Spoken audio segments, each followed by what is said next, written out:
My daughter-in-law invited me to Christmas dinner, but it felt odd. Just a week earlier, she had snapped that she couldn't wait for my funeral. When I arrived, everything appeared perfect. A beautifully set table, warm smiles, and family cheer.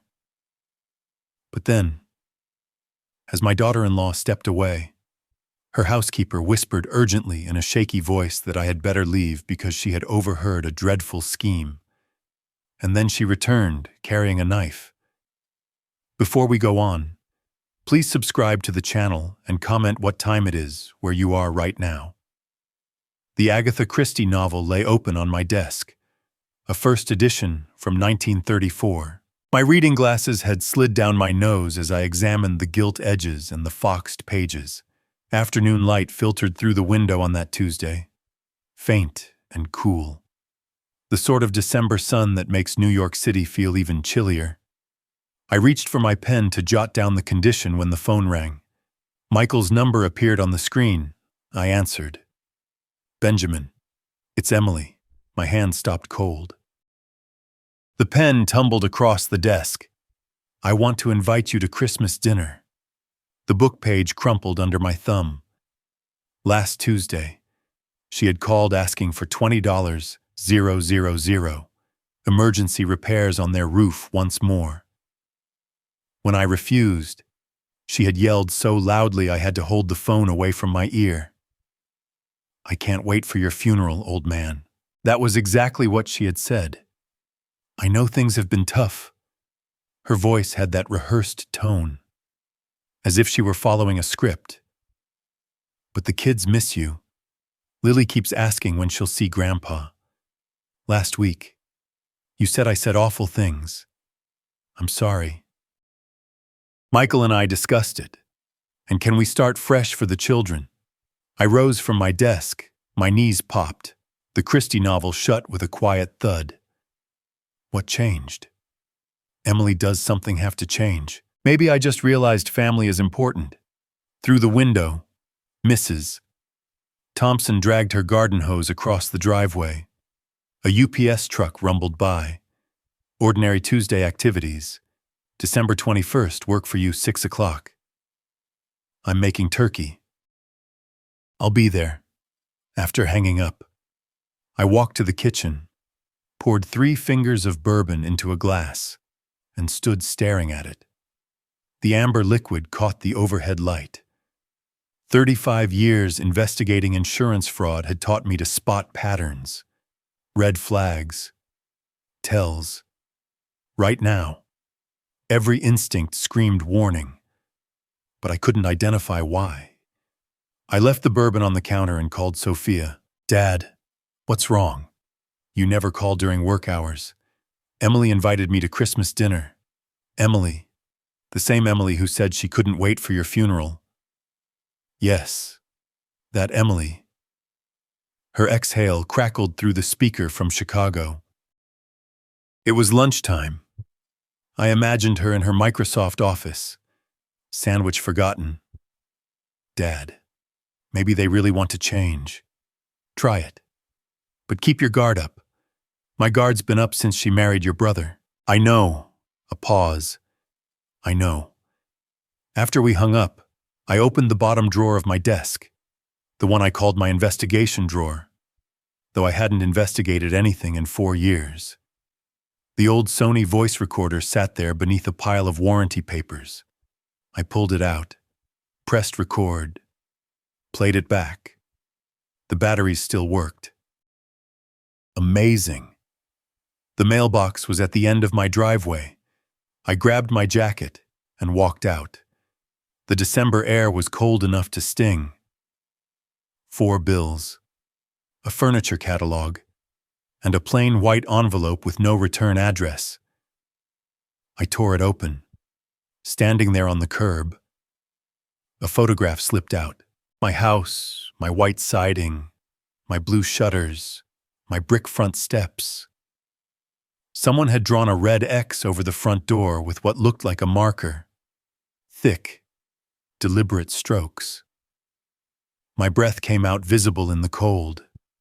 I held the photo up, compared it to the actual house. The angle was wrong for my porch. I turned around. Across the street, Mrs. Thompson's oak tree.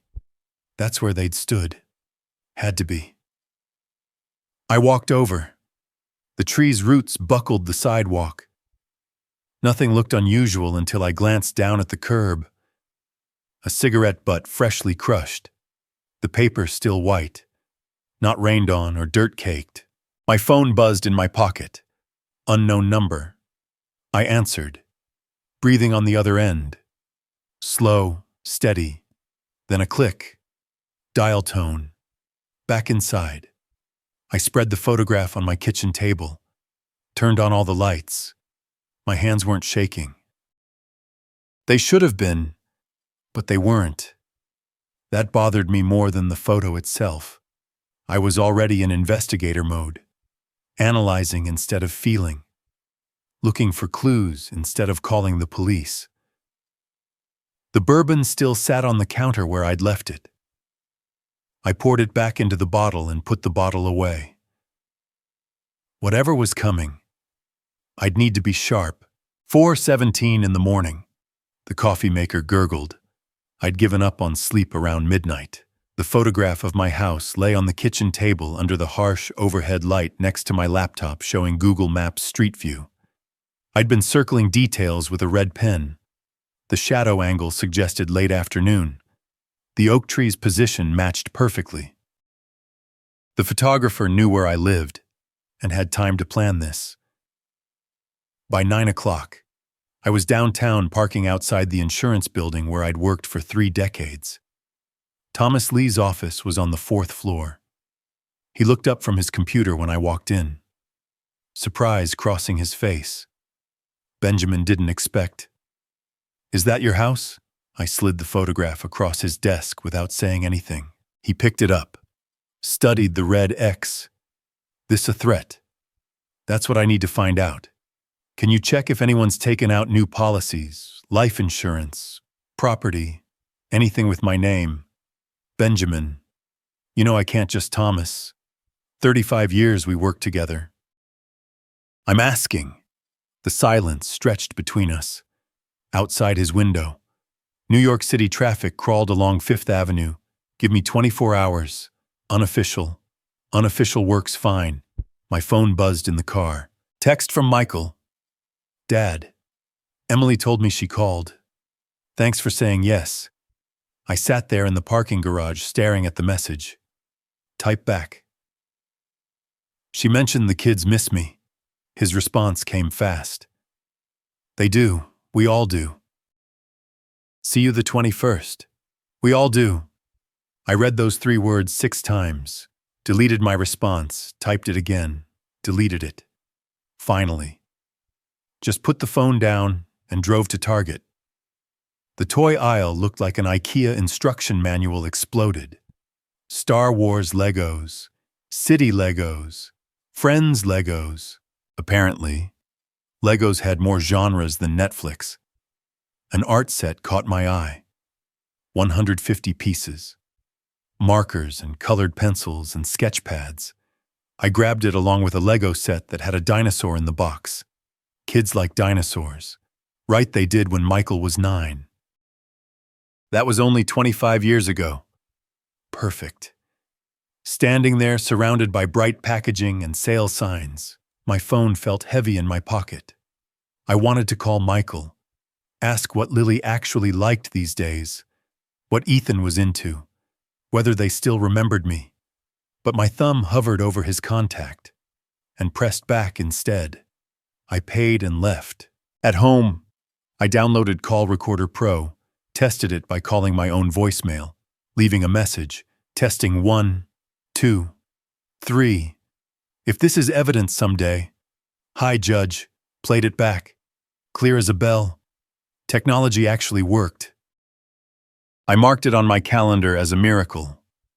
Later, eating microwaved Salisbury steak in front of the television. I opened my text history with Michael.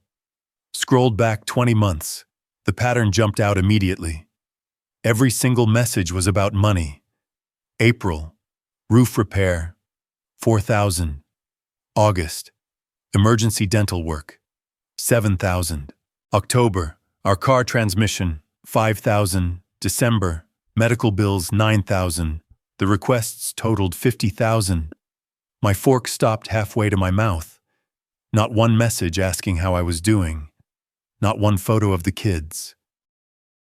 Not a single just calling to say hi. Just money. Always money. The next few days dragged. I cleaned the house. Researched nothing in particular. Waited. Thomas called Thursday afternoon. No new policies yet. But he'd keep monitoring. Friday morning. I texted Michael about dinner timing. What time should I arrive? 6 gives kids time to finish homework. I'm bringing gifts for Lily and Ethan. What are they into these days? The typing indicator appeared, disappeared, appeared again. Finally. Lily loves art stuff. Ethan is all about Legos. Kids, I stared at, kids until my screen went dark. I didn't know kids, not anymore. Hadn't seen them since Thanksgiving 2023, 14 months ago. Emily had forgotten to invite me this year. That night, nearly midnight, I texted Sophia, found something in my mailbox. Photo of my house with red X. Her response was instant. What, Dad? Call the police and tell them what? Someone mailed me a picture. This isn't normal. Please be careful at that dinner. I'm recording everything. Promise, maybe don't go at all. I typed out my response slowly. Can't. Need to see what they're planning. Friday morning arrived. December 20th. 1 day left. I couldn't sit still in the house. So I drove to Java Lord's Coffee on 5th Avenue. Ordered black coffee. Found a table by the window. The place was half empty. Just me and 2 women at the next table watching something on a tablet. And then she just slipped it into his evening pills. Nobody suspected. My coffee cup rattled against the saucer. I looked over at them. They hadn't noticed me react. Of course not. Heart attacks so common at that age. Hot coffee sloshed onto the table. I grabbed napkins, soaking up the spill while my hands shook. The detective figured it out in episode 3. Though, such a good show. They were watching a television show, a crime drama. Not talking about me, not talking about anything real. Just a show. I pressed napkins into the coffee puddle. The women laughed at something on their screen. One of them said, I knew it was the son from episode 1. It's always the family. Her friend nodded. Nobody suspects family. That's why it works. The napkins turned brown. My coffee had gone cold in my hands. I looked at my phone. Text from Michael arrived. Looking forward to tomorrow night. Dad, it'll be good to reconnect. I typed back. Me too. Hit send before I could second guess it. Then opened my notes app and added 1 line to the file I'd labeled Plan B. Document everything. Trust nothing. Outside the coffee shop window, the December sky was already darkening. 5:30 in the afternoon and dusk settling in. Tomorrow was December 21st. Tomorrow I'd walk into their house with wrapped presents and a recording device in my pocket. Tomorrow I'd sit at their dinner table and smile while my son and daughter-in-law tried to what I still didn't know. That was the worst part. Not knowing what I was walking into. Just knowing it wasn't what they claimed. The women at the next table stood up, gathering their things. One of them glanced at me, probably wondering why an old man was sitting alone with cold coffee in a pile of wet napkins. I smiled at her. She smiled back, uncertain. They left. I sat there until the barista started wiping down tables and stacking chairs. Then I drove home, made dinner I didn't eat, and tried to sleep. Tomorrow, 6 o'clock. Turkey dinner. My recording device sat charging on the nightstand, its red light blinking in the dark. Saturday, December 21st. The day arrived like a verdict. I spent the morning testing the recorder again, tucking it into my coat pocket, pulling it out, tucking it back in. The gifts sat wrapped on my kitchen table. Dinosaur Legos art set with 150 pieces. I'd used too much tape. The paper bunched at the corners. At 5:45, I put on my coat and drove toward Upper East Side. Light snow had started falling. Nothing heavy, just enough to dust the windshield. Madison Avenue curved through neighborhoods where the houses got bigger with every block. Their rental was near the end, a 2-story colonial with white columns and a front door painted black. Christmas lights wrapped every surface. Railings, columns, roof line, even the bare branches of 2 maple trees in the yard. The display could have powered a small airport. I pulled into the driveway at 6 o'clock, exactly patted my coat pocket. The recorder's shape pressed against my ribs. I took a breath, checked my face in the rearview mirror. Just a grandfather visiting his family. Nothing more. The front door opened before I reached it. Emily stood in the doorway wearing a dress that probably cost more than my monthly utilities. Dark green, fitted, professional styling. Her perfume hit me from 6 feet away, something expensive and floral. Benjamin. I'm so glad you came. She pulled me into a hug that lasted 3 seconds too long. My hand hovered awkwardly at her back, not quite returning the embrace. Thank you for inviting me, Grandpa. Lily's shriek came from somewhere inside, followed by running footsteps. She crashed into my legs, Ethan right behind her, both of them grabbing at my coat. Oh no, you found me. The first real warmth entered my voice. Come see the tree. We decorated it ourselves.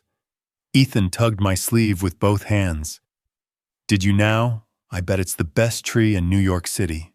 They dragged me through a foyer with marble floors into a living room where a 10-foot tree stood drowning in ornaments. Lily launched into detailed explanations of which decorations she'd made at school, which ones Ethan destroyed, which ones Mommy bought at Target. The kid could have narrated documentaries.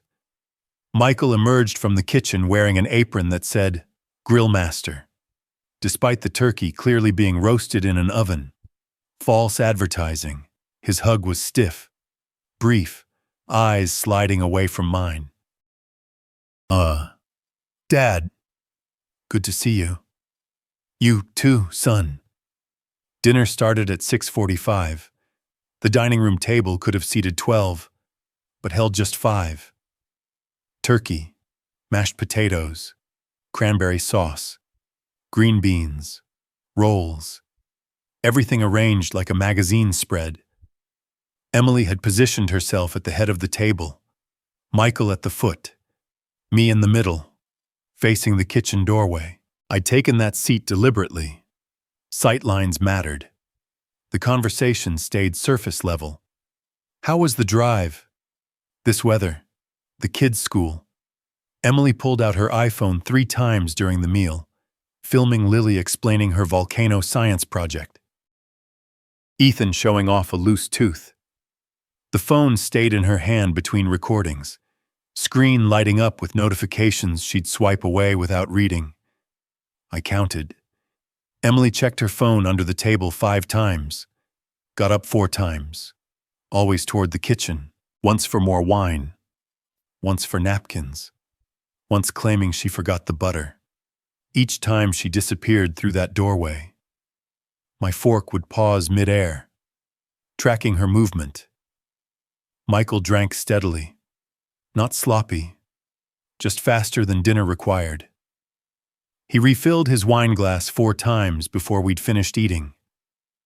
The 4th time, His hand shook slightly. Red liquid sloshed near the rim. Dad, remember when you taught me to ride a bike that summer at the old house? I set my fork down carefully. The question had that rehearsed quality, like he'd practiced it. I remember you fell 8 times. 9 times. Actually, 8. The 9th time you rode. I was running behind you, holding the seat, and then I let go. You didn't even notice until you reached the end of the block. Michael looked down at his plate. You were so proud of me. I was. My voice dropped, still waiting for that 9th try at a lot of things. Son. The silence that followed could have frozen the cranberry sauce.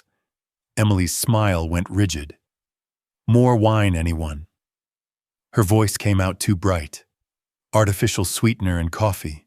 She stood, grabbed the bottle, and disappeared into the kitchen again. Through the doorway, I heard her voice, low and urgent. Then a pause. She was on her phone. I excused myself to examine the family photos on the side table, leaned close to a picture of the kids at the beach, straining to hear, tomorrow at the latest. I know. Just give me until she'd seen me. The smile snapped on like a light switch. I'll call you back. My phone buzzed in my pocket. Under the table, I checked the screen. Sophia, how's it going? Should I call with fake emergency? I typed back. Not yet. Staying alert. Her response came fast. Phone is in my hand. Say the word. Throughout dinner, someone else moved through the room, clearing plates, refilling water. Maria. She'd been so quiet. I'd almost missed her. Late 40s, maybe. Latina. Black hair pulled back tight. Her hands trembled when she set down my plate. The ceramic clinked against the table louder than necessary. She wouldn't meet my eyes. The 5th time she came by, I tried to catch her gaze. Thank you. Maria. She nodded quickly, backing toward the kitchen without a word. That's when I noticed she wasn't just nervous. The woman was terrified. Her face had gone pale. Her hands shook so badly the water pitcher rattled in her grip. Lily tugged my sleeve. Grandpa, will you come to my school play next month? I'm a snowflake. She beamed up at me, gap-toothed and hopeful. Before I could answer, Emily called from the kitchen. Dessert's ready. Michael, help me bring it out. Michael stood down the last of his wine like medicine and followed her through the doorway. The moment they disappeared, Maria entered from the opposite direction to clear plates. She moved quickly, head down, stacking dishes with shaking hands that made them click together too loudly. When she reached my plate, a fork clattered to the floor. She dropped to her knees to retrieve it, and I saw her face clearly now. Not nervous, genuinely, bone deep. Frightened, she glanced towards the kitchen, then up at me. Her lips moved silently. Please. Maria pretended to reach for my plate, her hand trembling so badly the fork rattled against the ceramic. She leaned close, breath coming fast and shallow, lips near my ear. Sir Benjamin, I heard yesterday. They talk in kitchen.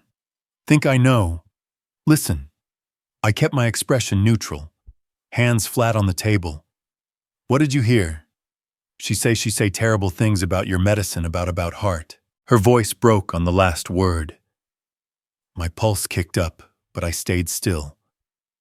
What exactly did she say? She told Michael after the cake when he take his pills it looked natural. Sir, I don't understand everything, but por favor, you must go now. Maria, please. I have 4 children. I cannot. She fire me if she know I tell you.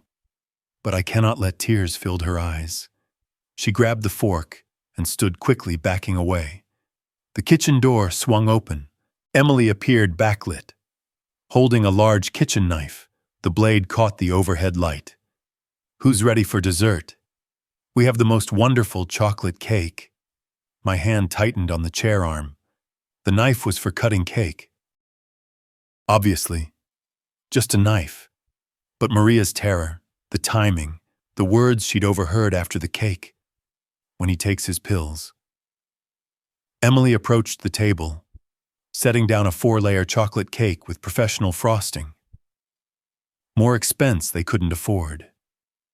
She picked up a pitcher of water, ice cubes clinking against glass, and extended it toward me. "Benjamin, you look pale. Are you feeling all right? Maybe some water. You should stay hydrated." I glanced at Maria. She'd backed against the far wall, shaking her head fractionally. No. Every instinct I'd honed over 35 years screamed the same word. "Leave now." I pushed back my chair. The scraping sound cut through the room. "You know what? Emily, I'm suddenly not feeling well." "What? But we haven't had my heart." I stood, reaching for my coat on the chair back. "Old Ticker's been acting up lately. I should get home, take my evening medication. But dessert." Her voice sharpened, losing its sweetness like sugar dissolving in water. The performance was cracking. Michael emerged from the kitchen, confused. "Dad, wait, I'm sorry. I'll take a rain check." "Kids," I called toward the living room, where Elf still played on the television. "Grandpa has to go, but I'll see you soon. Thank you for dinner. It was lovely." I was already at the door, coat half on, gifts forgotten on the side table. Behind me, silence. Not normal silence. The kind that follows a bomb disposal when everyone realizes the timer's still ticking. Outside, cold air hit me like a slap. I walked quickly to my Honda, hands shaking now that I'd let them. Started the engine, backed down the driveway slowly, despite every nerve screaming to floor it. In the rearview mirror, their kitchen window glowed bright. 2 figures stood inside, Emily gesticulating wildly, Michael holding his head in both hands. My phone buzzed in the cup holder. Michael's name on the screen. I pressed decline. 4 blocks away, stopped at a red light. The texts started coming. "Dad, sorry, we need to talk."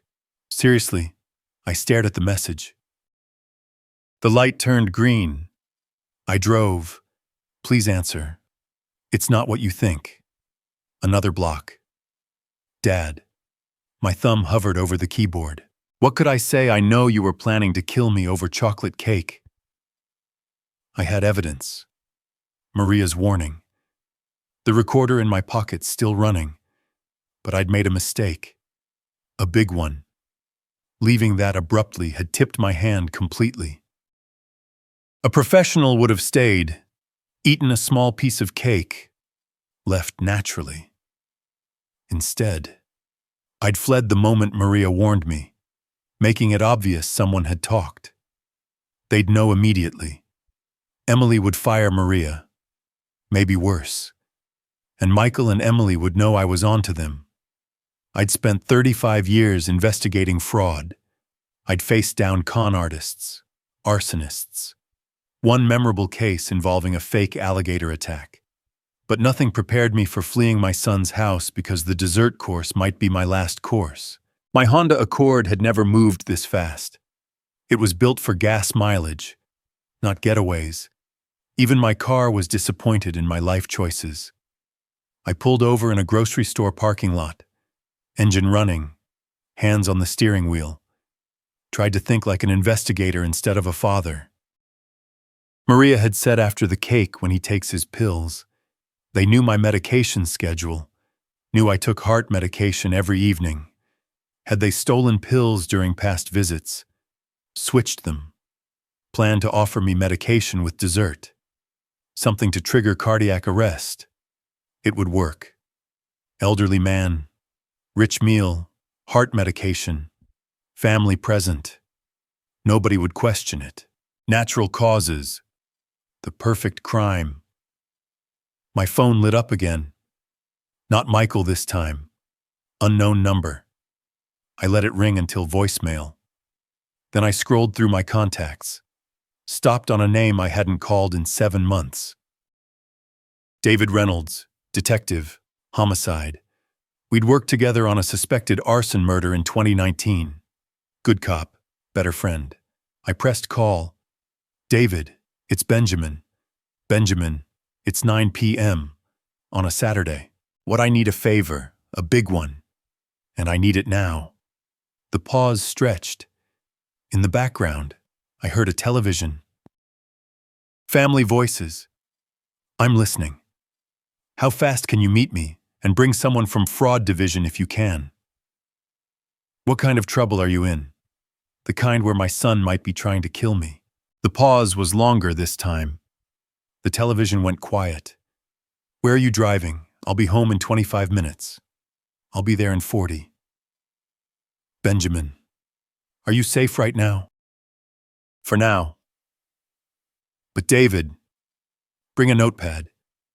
You're going to want to write this down. I pulled back onto the road, heading toward Brooklyn, toward home. The recording device pressed against my ribs with every breath. Evidence. Proof. Maria's warning on tape.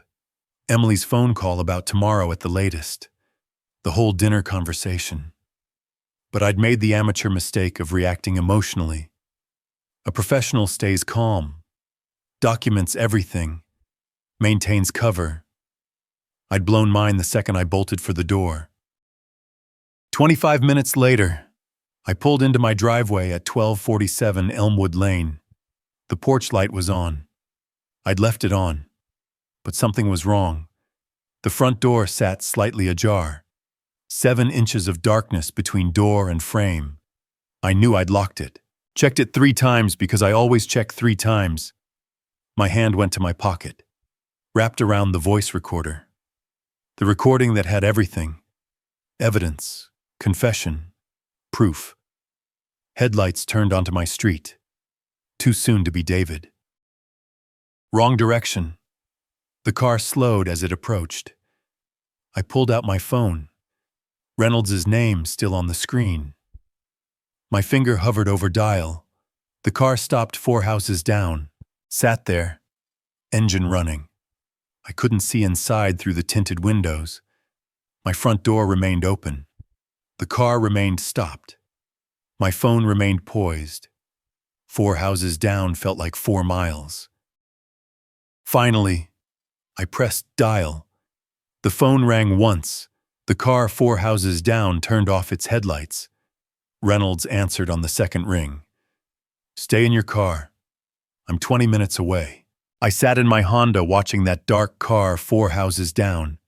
Engine idling, headlights off. My front door still hung open like a mouth. 20 minutes felt like 20 hours. The car didn't move. Neither did I. When Reynolds pulled up, his unmarked sedan blocked my driveway. He got out tall and solid, gray at his temples, catching the streetlight.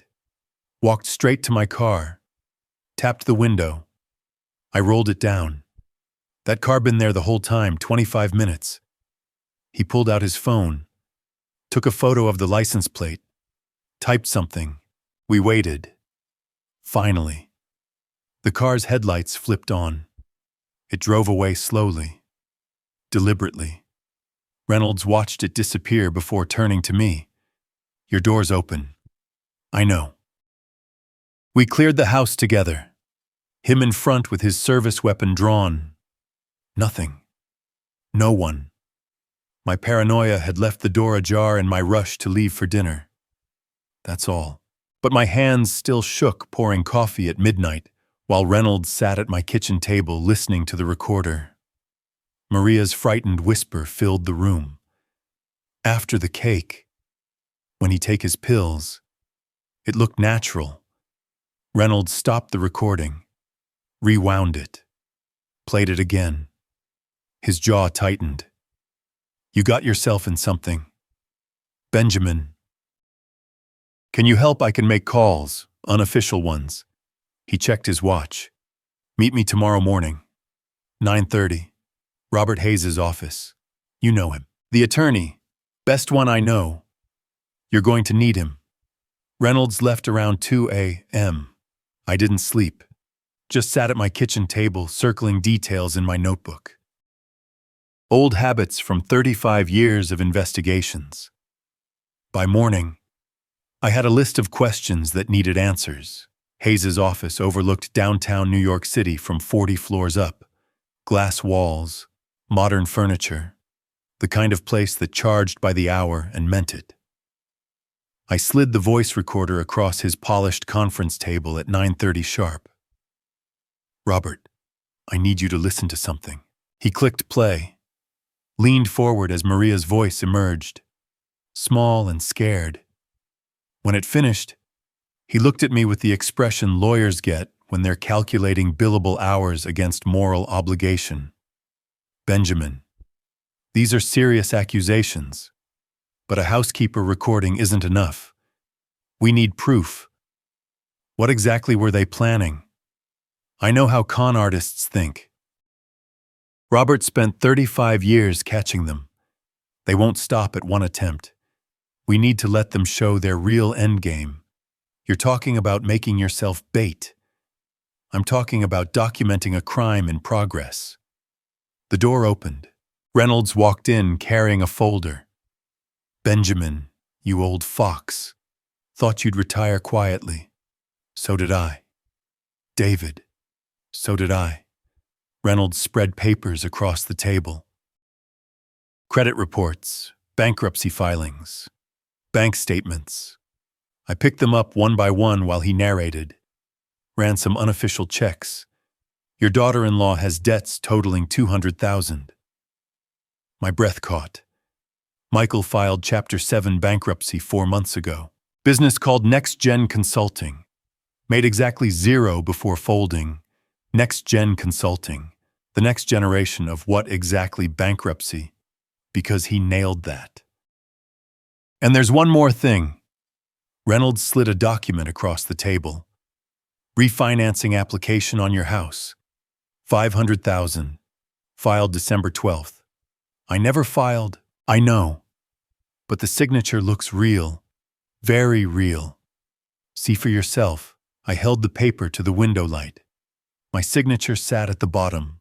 Black ink on white paper. Except it wasn't mine. I'd authenticated signatures for insurance claims for decades. This was professional work. Damn good. But the B in Benjamin had a hesitation in the curve that my hand never made.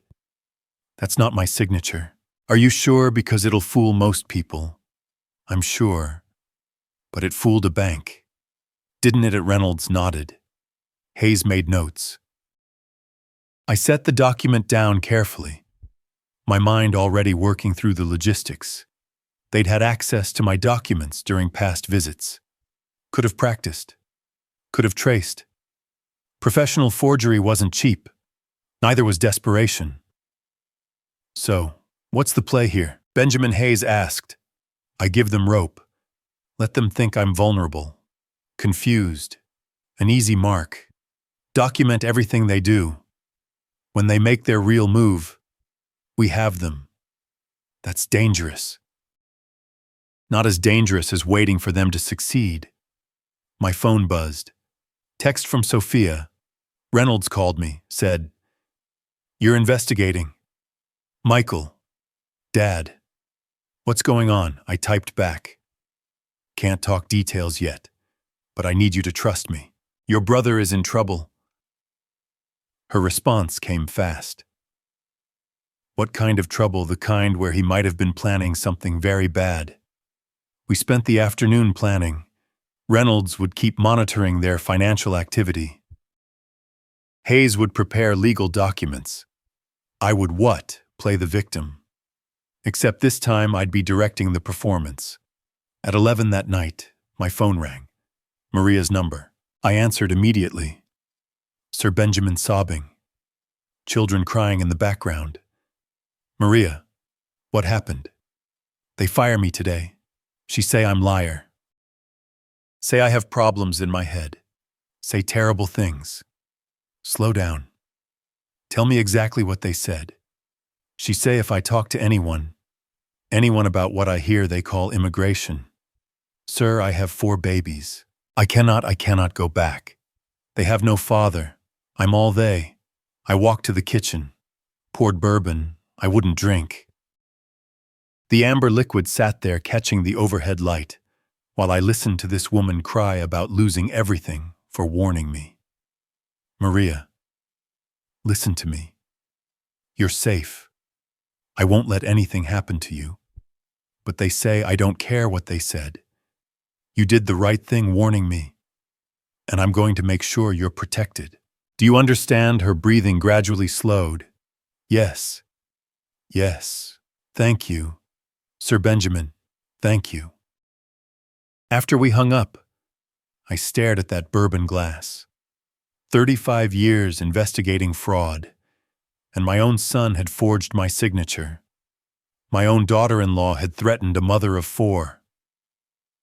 The woman I'd remembered showing presents to Lily and Ethan, face glowing with maternal pride. That same woman had fired Maria for telling the truth. I picked up the phone, scrolled to a name I hadn't called in 6 years. John Patterson, private investigator. The call connected on the second ring. John, it's Benjamin Caldwell. I need cameras installed in my house. Tonight, yes. Tonight. I don't care what it costs. I'll pay double. Through the window, a car drove slowly past, brake lights flashing red. It paused, continued. Make it triple. And John, make sure they're hidden well, really well. John Patterson drilled tiny holes in my crown molding at midnight. Crown molding I'd installed myself 25 years ago. The camera was smaller than a dime, lens barely visible, even when you knew where to look. He installed 3, 1 in the living room, 1 in the hallway, 1 in the kitchen. Motion alerts sent straight to my tablet. Anyone comes in, you'll know within seconds. He handed me the tablet, showed me how to access the feeds remotely. You sure about this? Benjamin, no. But I'm doing it anyway. After he left, I changed the locks, then deliberately left a spare key under the flower pot by the back door. Same spot I'd kept one for 30 years. Bait. Sunday morning, December 23rd. I called Michael, practiced my voice first in the bathroom mirror, adding a tremor, a slight confusion, cleared my throat 3 times before dialing. Michael. Son, is that you? Yeah. Dad, you called me. Is everything okay? I did. Oh, yes. I wanted to tell you something. What was it? Pause. I could hear him adjusting, recognizing opportunity. Take your time, Dad. I've been having these dizzy spells lately. Doctor says maybe I need to increase my medication, blood pressure. You know, getting old isn't for cowards. I forced a laugh that sounded uncertain. Dad, that sounds serious. Maybe you need help managing things. Emily could come by, organize your medications, help with no. I'm managing fine. It's just sometimes I forget things. Yesterday I couldn't remember where I put the house documents, the deed and such. Spent 2 hours looking. The pause on his end lasted too long. Did you find them? Yes. Eventually. They were in the filing cabinet where they always are. Silly me. Over the next 4 days, I performed my greatest role.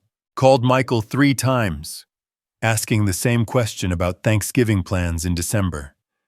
Left the stove on low heat under an empty pot until smoke drifted out the window. Mrs.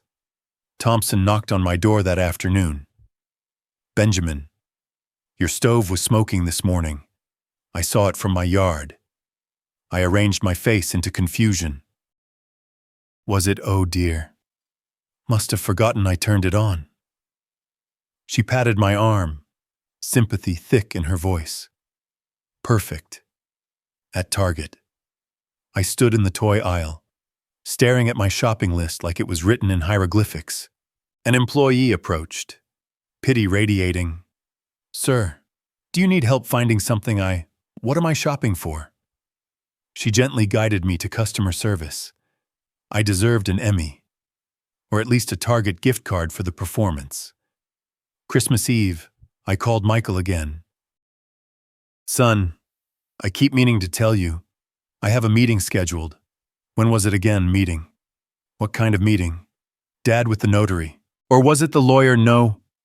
Notary, about something with documents. January 4th. Is that right, January 4th? What kind of documents? I wrote it down somewhere. Can't find the paper now.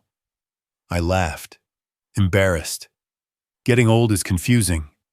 1 hour later, my phone buzzed. Text from Reynolds. Activity on your credit.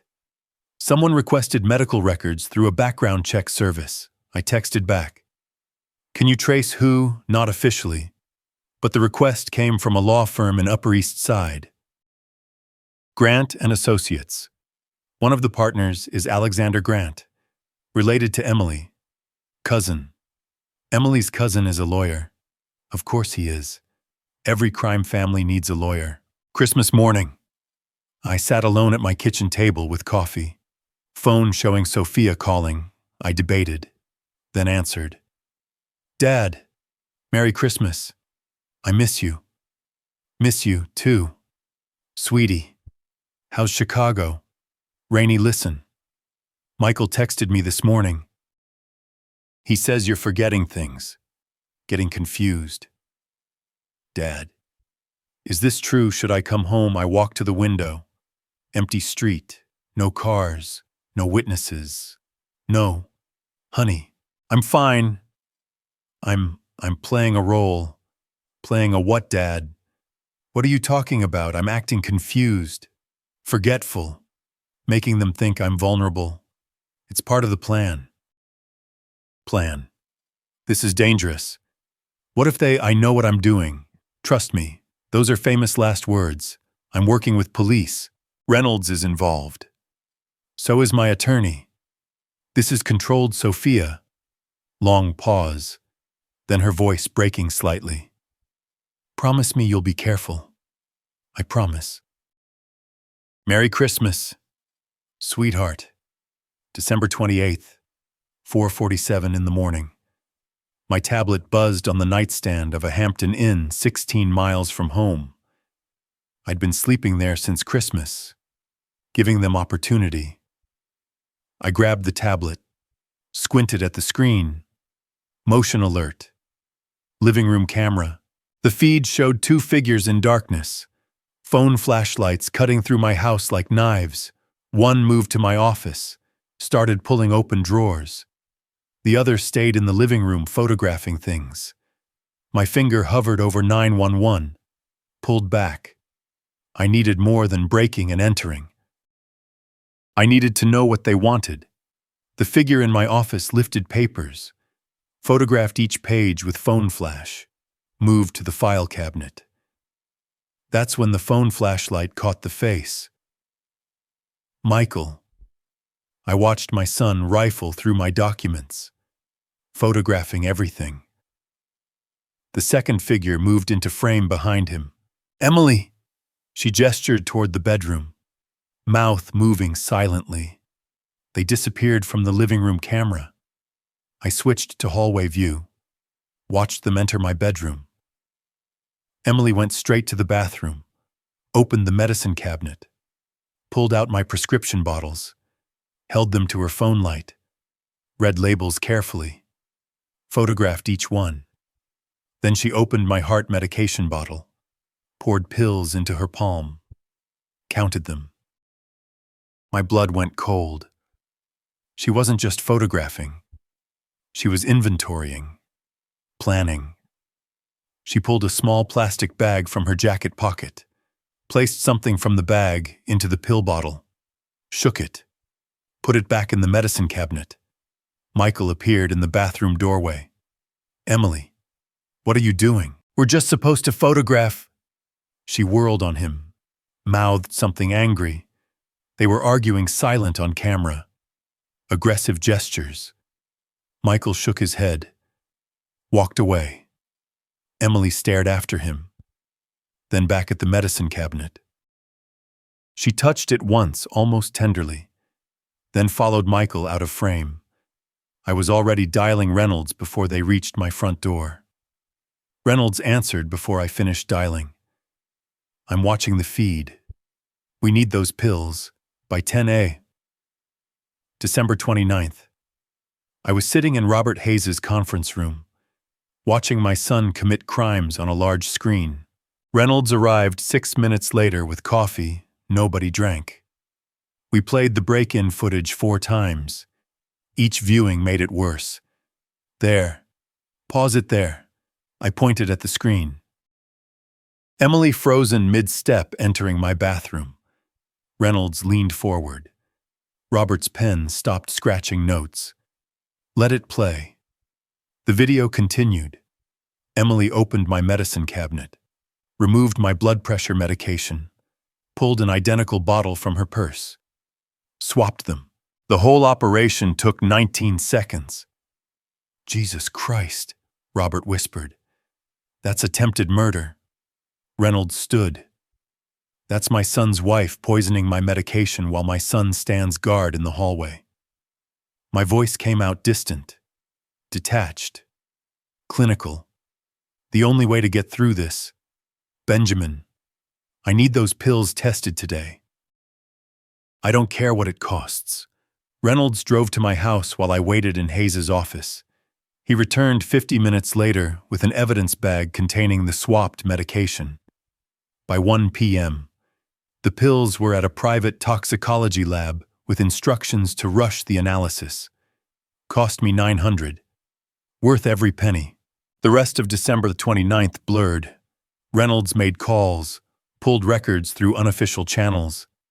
Robert drafted legal documents I didn't read carefully. I sat in that conference room watching downtown New York City traffic crawl below, thinking about teaching Michael to ride a bike. 8 falls. On the 9th try, he rode to the end of the block without realizing I'd let go. When had I let go this time? And how far had he fallen? December 31st arrived with toxicology results. Robert read aloud while I stared at my hands. Capsules contain 3 times the prescribed dosage of hydrochlorothiazide, plus additional compound. He looked up. "Benjamin, do you want me to skip to the conclusion?" "No. Read all of it. Additional compound identified as potassium chloride for a patient of subject's age with documented hypertension combination with alcohol consumption or physical stress would likely precipitate acute cardiac event with high probability of fatal outcome." The conference room went silent. Through the window, someone's car alarm was going off 40 floors below. I could barely hear it. They were going to feed me dinner, watch me take my medication, and wait for my heart to stop. We have them. Benjamin, this evidence is not enough. David, they'll say someone else broke in, planted those pills. We need more. That evening, I called Sophia, told her everything. She sobbed so hard I had to pull the phone away from my ear. "How could he? That's his father." "You're his father. Money does strange things to people, sweetie. Desperation makes them capable of terrible things. What are you going to do?" "What I've always done. Catch the criminals, even when one of them is my son." January 1st. New Year's Day. The envelope arrived at 5 in the afternoon. I tore it open standing in my kitchen. Legal letterhead, Grant and Associates. Attorneys at law. Petition to declare incompetent due to progressive dementia. I read it 3 times, then called Robert. Read it aloud while my voice climbed higher. Witness testimony from neighbors confirms subject frequently appears confused. Has left stove burning. Wanders local businesses disoriented. Benjamin, stop. Bring it to my office tomorrow. One of the witnesses is Mrs. Thompson, my actual neighbor who actually saw me confused at Target because I wanted her to see it. I was shouting now. I created the evidence they're using against me. We'll fight this. They don't just want my money, Robert. They want guardianship, total control. They want me declared legally incompetent, so they can do whatever they want, and I can't stop them. I sat at my kitchen table until midnight, listening to fireworks somewhere in the neighborhood, people celebrating. I poured bourbon, watched it sit untouched until it warmed to room temperature. The petition lay on the table. Hearing date, January 16th, 2025. If they won guardianship, I'd lose everything. Not just money, access to my grandchildren, control of my own medical care, my house, my life. January the 3rd. I called Michael, practiced my voice first, weak, confused, defeated. The performance was getting easier. That scared me. Michael, it's Dad. Long pause. Dad. Hi. How are you not well, son?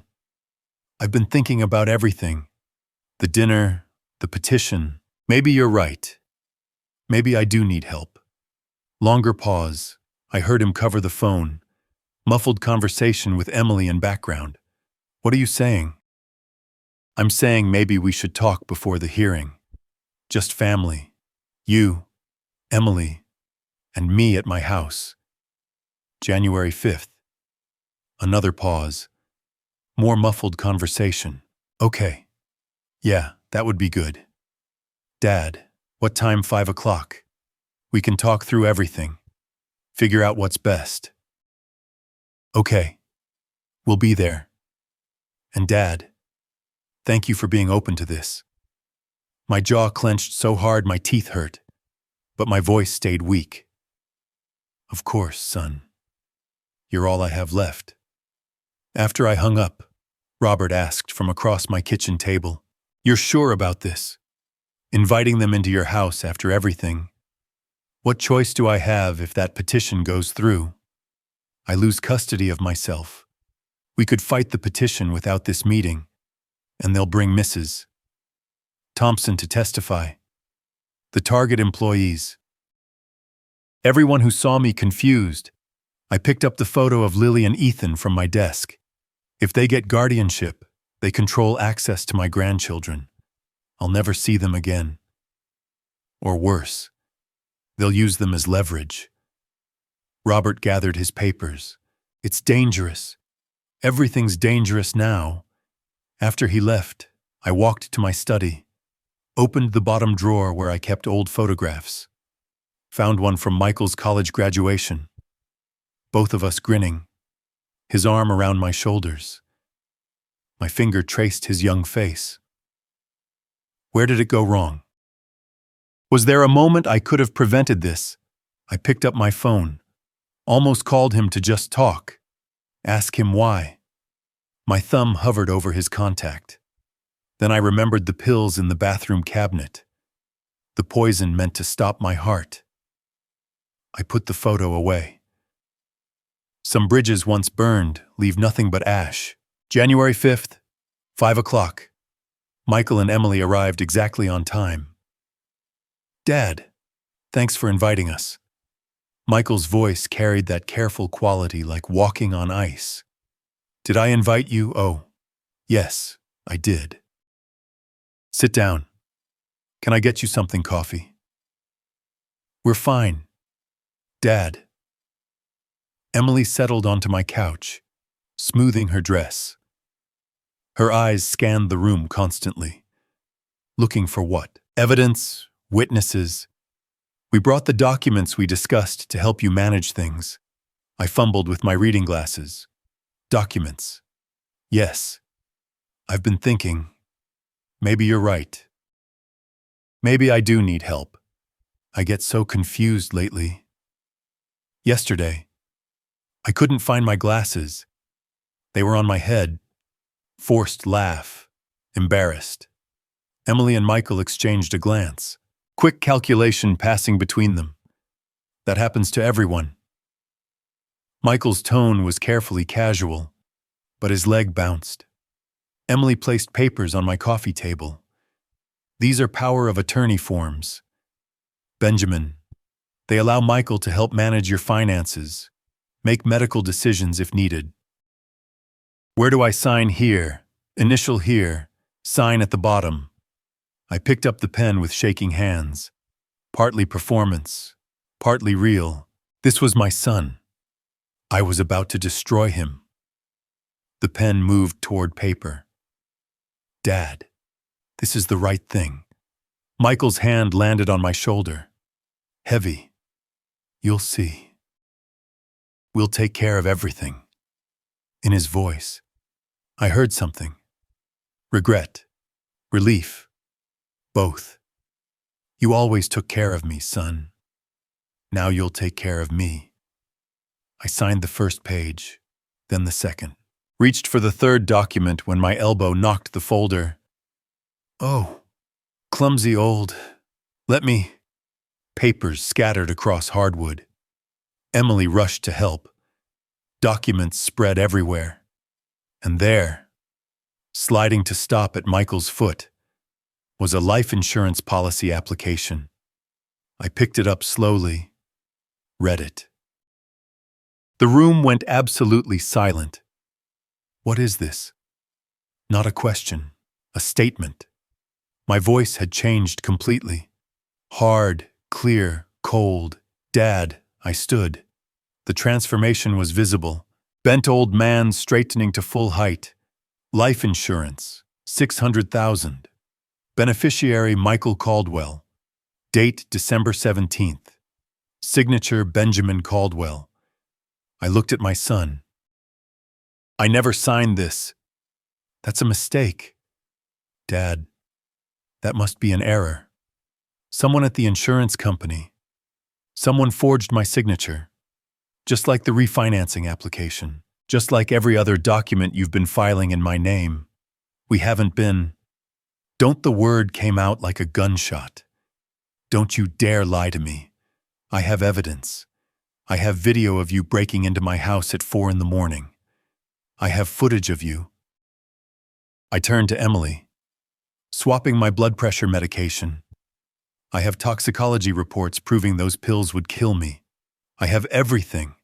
Emily's face drained white. You spied on us. You set cameras in your own house. I investigated a crime in progress. That's what I did for 35 years. And the biggest fraud I've ever seen is my own son trying to murder me for money. Dad, please just listen. Michael reached for me. Listen to what? Your explanation for poisoning me.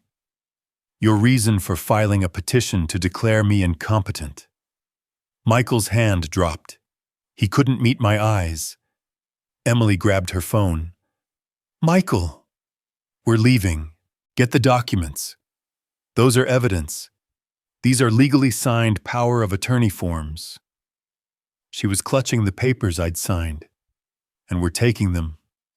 Dad, I'm sorry. I'm so sorry. But we have to. Sorry. My voice broke on the word. Emily turned at the door, face red, voice venomous. Listen to me, old man. We have evidence, too. Recordings of your confused phone calls, witnesses to your dementia, medical opinions. When we go to court, the judge will see a paranoid elderly man making wild accusations. Who do you think they'll believe, Emily? Let's just go. We're going to win. Benjamin, we're going to get guardianship and then you'll have nothing. The door slammed. I stood among scattered papers, hands shaking for real now. My phone buzzed. Reynolds from the van 3 houses down. Did you get all that? Every word, every confession, video and audio, the insurance policy, clear footage, Emily's reaction, Michael's inability to explain. It's damning. So, we have them. We have them! Robert's voice joined the call. Attempted murder, fraud, forgery, illegal entry. Then why do I feel like I just destroyed my son? Long silence. You didn't destroy him, Benjamin. He destroyed himself. After they left, I sat at my kitchen table until the sun set. Poured bourbon. I didn't drink. At 9 p.m., my laptop chimed. Email from unknown sender. Subject: You're not alone. I clicked a private forum link. 5 names listed.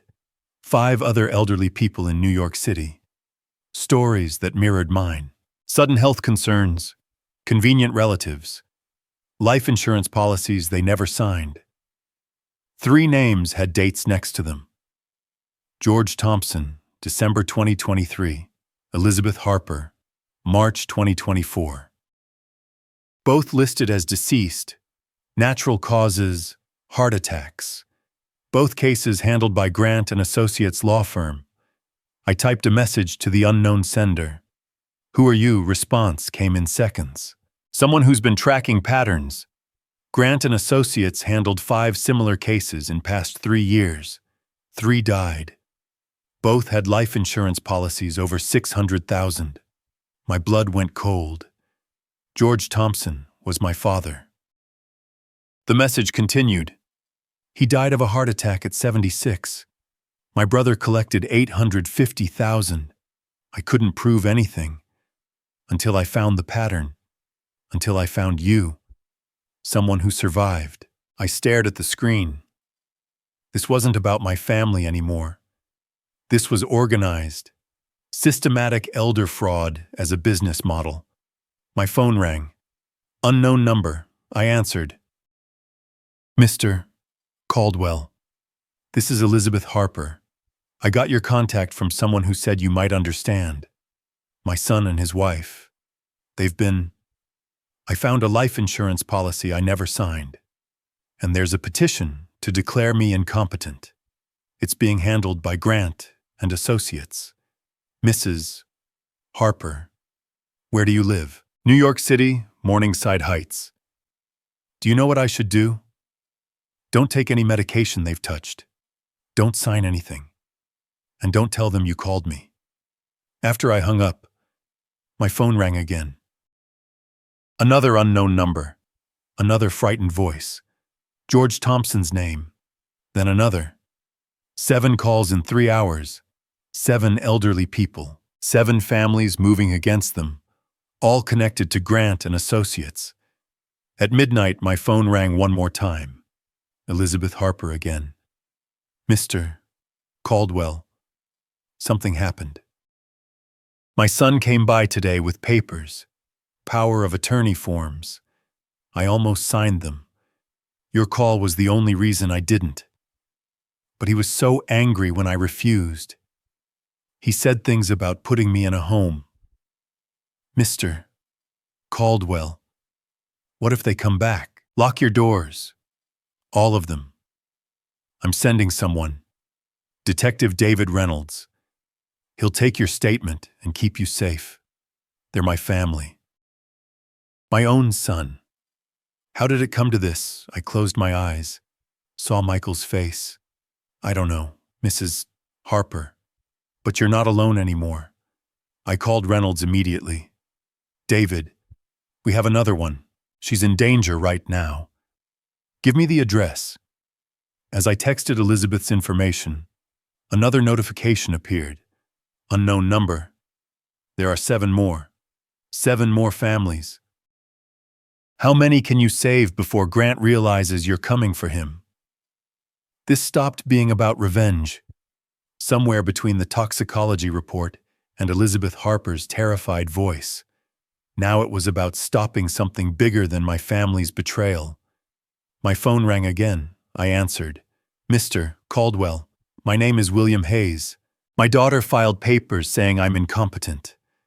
I reached for pen and paper. It was going to be a long night. And tomorrow, the real war began. January 11th, FBI conference room, downtown New York City. Agent Laura Thompson taped photos to an evidence board while I watched George Thompson. Elizabeth Harper, my own face. William Hayes, Elizabeth Harper. Red string connecting all 6 to the Grant and Associates law firm logo. 3 confirmed dead, Thompson said, tapping Thompson and Harper's photos. Heart attacks. Both had life insurance policies over $600,000. Both cases closed as natural causes. Until now. Reynolds stood beside me, arms crossed. Until now. Your case broke the pattern wide open. Mr. Caldwell. Thompson turned to face me. You survived. You documented everything. You're the case that connects them all. I traced the red string with my finger. Stopped at the 3 marked deceased. Could have been me. Should have been me if Maria hadn't whispered that warning. Then we make it count. The plan was simple. I'd agree to meet Michael and Emily at a notary office on January 16th, the same date as my incompetency hearing. They'd think I was surrendering, signing everything over. Instead, they'd walk into an ambush, law enforcement waiting, cameras recording. One last chance to incriminate themselves before arrest. January 14th. My phone rang. Michael's number. Dad, let's end this. Just sign the documents and we'll leave you in peace. His voice sounded exhausted, defeated. Or maybe that's what he wanted me to hear. What about the guardianship petition? We'll withdraw it, I promise. Long pause. Dad, sorry. Everything got out of control. I closed my eyes. Wanted to believe him. Couldn't afford to. Okay. January 16th at the notary. Thank you, Dad. I thank you. January 15th. I took Lily and Ethan to Central Park Zoo. Emily agreed. Probably thought it made her look reasonable before the hearing. The kids grabbed my hands, sticky from ice cream. Pulled me toward the elephants. Grandpa, look. They're playing. Lily pointed. Did you know elephants have incredible memories? They remember everything. Like you. Ethan grinned. Sometimes like me. Buddy, sometimes I wish I could forget things. Later, on a bench, while they chased pigeons, Lily climbed into my lap. Grandpa, why don't we see you more? Mommy says you're always busy. I pulled her close. Your mommy and I have disagreements, adult problems. But I think about you every single day. Both of you. You know that. Do you and Mommy fight about us? No, Princess. Never about you. You and Ethan are the best things in this family. Remember that always. That evening. Returning them home. Emily met me at the door. Thank you, Benjamin. Cold politeness. Calculating eyes. I drove home knowing it was the last normal day. Tomorrow everything ended. January 15th, 2:00 p.m. The Notary Plus office on Piedmont Avenue had a small conference room with a long table. Justin and Fernanda arrived exactly on time. Prescott Brooks, their attorney, carried an expensive briefcase. Dad, thanks for coming. Justin wouldn't meet my eyes. Did I have a choice? I played my part. Defeated, elderly, resigned. Brooks spread documents across the table. These power of attorney forms transfer management of your finances, medical decisions, property management. Simple signatures here, here, and here. I picked up the pen. My hand trembled. Partly performance, partly real. This was my son I was about to destroy. The clock on the wall ticked loudly. Everyone watched my pen hover over the signature line. Before I sign, I want to ask something. I set the pen down. Justin, do you remember when I taught you to ride a bike? What, Dad? Now answer me. He shifted uncomfortably. Yes, I fell 7 times. On the 8th try. You rode. I ran beside you holding the seat. And then I let go. And you didn't fall. You kept going. I looked directly into his eyes. Do you remember what you yelled? His voice cracked. I'm doing it! And I yelled back. You are doing it. And I was so proud, so incredibly proud of my boy. Justin wiped his eyes, couldn't speak. Dad, enough with memory lane. Sign the papers. Fernando's voice cut sharp. I picked up the pen again, brought it to paper, set it down. No, I can't do this. What do you mean the doors opened? Hawks entered with 2 more detectives. FBI agent Morrison followed. Justin Kingsley, Fernanda Kingsley, Prescott Brooks. You're under arrest for suspicion of document forgery, insurance fraud, attempted murder, and conspiracy to commit murder. Fernanda screamed. Brooks grabbed for his phone. A detective knocked it away. The expensive device hit the wall, screen shattering like their plan. Justin just sat staring at me. This was a trap. I did what I do. Solved a crime. I stood through a folder onto the table. Toxicology reports, camera footage, forged documents, connection to other cases. Everything. They led them out in handcuffs. At the doorway, Justin turned back. Dad, wait. His voice broke. Fernanda said you'd die soon anyway. That we were just expediting things. That we needed it for the kids. And I believed her. I'm such an idiot. I stood motionless. I know you won't forgive me. But please don't hate Violet and Francis for what we did. They're innocent. I finally looked at my son. Really looked in handcuffs. Face wet with tears. I know they are. That's why I'm taking them from you. The detective led him away. His voice echoed in the hallway. I'm sorry, Dad. I'm so sorry. After everyone left, I stood alone in the empty conference room. 3 chairs where they'd sat, 1 where I'd sat.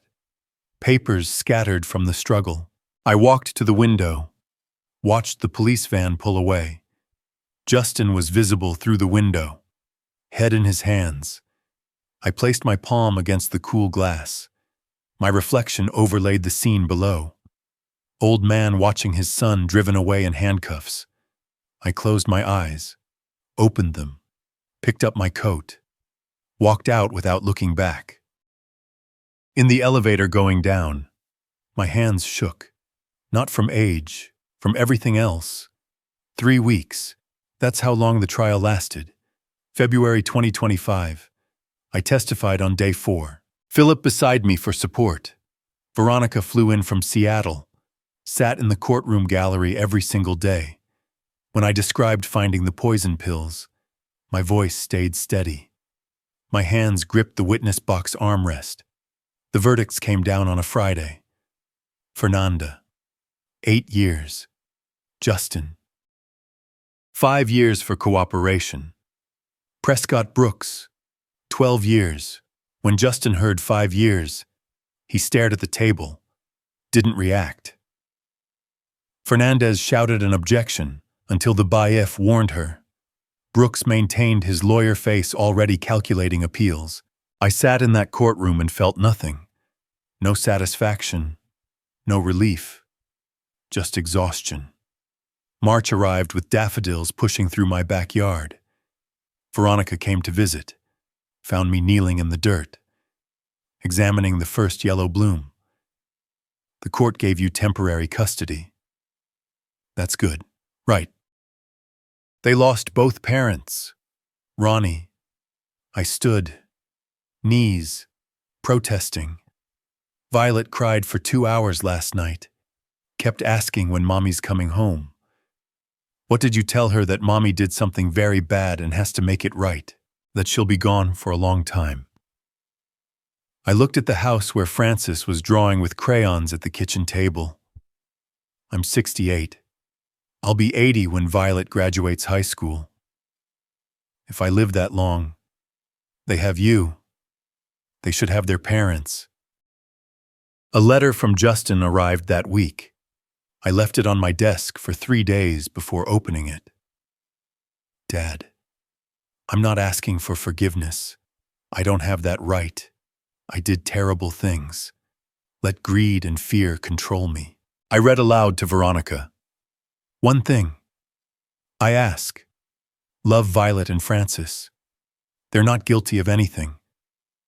I folded the letter carefully, put it in a drawer. Are you going to write back? Maybe in a year, maybe 5, maybe never. I looked out the window where Violet played on the swing set I'd installed last week. Right now, I have more important things. April, Violet's 9th birthday. We had the party in my backyard. Balloons, cake, neighbor kids running around screaming. Veronica drove down from Seattle. Consuel baked a 3-layer chocolate cake. Officially employed now, helping with the kids while I handled her immigration paperwork. Grandpa, thank you. This is the best birthday. Violet hugged me tight. Always. Princess. When is Daddy coming home? I knelt to her level, ignoring my protesting knees. Not soon, sweetheart. He did bad things. Has to answer for them. But he loves you. And I love you. Was it about money? Mommy always talked about money, partly, but more about fear. Adults sometimes get scared and do stupid things. That evening after the party ended and kids went home, I sat on the porch. Veronica brought tea. Dad, you won. Why so sad? Because I won by putting my son in prison. Ronnie, what kind of victory is that? The kind where you're alive. Maybe. I sipped tea, tasted nothing. But it doesn't make the victory sweet. It makes it necessary. There's a difference. My phone rang. Unknown number. Mr. Kingsley. This is Green & Partners law firm calling on behalf of Martha Bennett. She read about your case in the newspaper. She has a similar situation with her son. Yes. I'm sorry. Yes. I'll speak with her. Have her call this number. After I hung up, Veronica smiled. New case. Something like that. Dad, you just finished the hardest case of your life. You need rest. I've been resting for 3 years. Turns out retirement doesn't suit me. I looked at the stars emerging in the darkening sky. And there are people who need help. People in my exact situation 3 months ago. You're not responsible for saving everyone. No. But I can save some. And some is better than none. Later, just the 2 of us on the porch. I stared up at the constellations I'd once taught Justin to identify. 40 years I caught fraudsters. Thought my career would end with my own son. But it turns out the world still needs old detectives, especially ones who know exactly how family can betray you. You're a hero, Dad. No. Heroes do extraordinary things. I'm just a father who didn't want to die. A grandfather trying to protect his grandkids. I paused. But justice, that's something I understand. And as long as I'm breathing, I'll keep doing it. Inside through the window, Violet and Francis were asleep in bedrooms that used to be spare rooms. Consuel cleaned up the kitchen. Normal domestic sounds. A new kind of family built from ruins. My phone sat beside me. Dark now, but would ring Monday when Martha Bennett called. In my pocket. Justin's letter. Still unanswered. Maybe always unanswered. The victory tasted like ashes and satisfaction mixed. Justice served, family destroyed. Both true simultaneously. 3 months later, a letter arrived forwarded from Agent Morrison, postmarked Los Angeles. Inside, newspaper clipping about an elder fraud case broken open by LAPD. Handwritten note. Your case inspired our investigation. Found same pattern. Arrested lawyer and 4 families saved 6 potential victims. Thank you. Detective Sarah Chen, LAPD Elder Abuse Unit. Sarah Chen, Harold Chen's daughter, the anonymous emailer who'd first contacted me. I pinned the note to the bulletin board in my new home office. Desk files, phone line for consultations. First case that inspired others. Violet knocked on the door. Grandpa, can you help with my math homework? Of course, Princess. I closed the office door behind me. The work could wait. The child could not. That night, sitting on the porch steps where I'd sat with young Justin decades ago, I thought about bicycle rides and 7 falls before success, about teaching constellations to a boy who grew into a stranger, about grandchildren sleeping inside who'd call me Grandpa, but mean something closer to parent. My phone would ring tomorrow and the day after. Other victims finding my number, other families betraying, other desperate moves and poison pills and forged signatures. Someone had to watch for the patterns. Someone had to believe the frightened voices. I stood, checked the locks twice. New habit looked in on Frances, then Violet. She murmured, "Daddy," in her sleep. "Shh, Princess.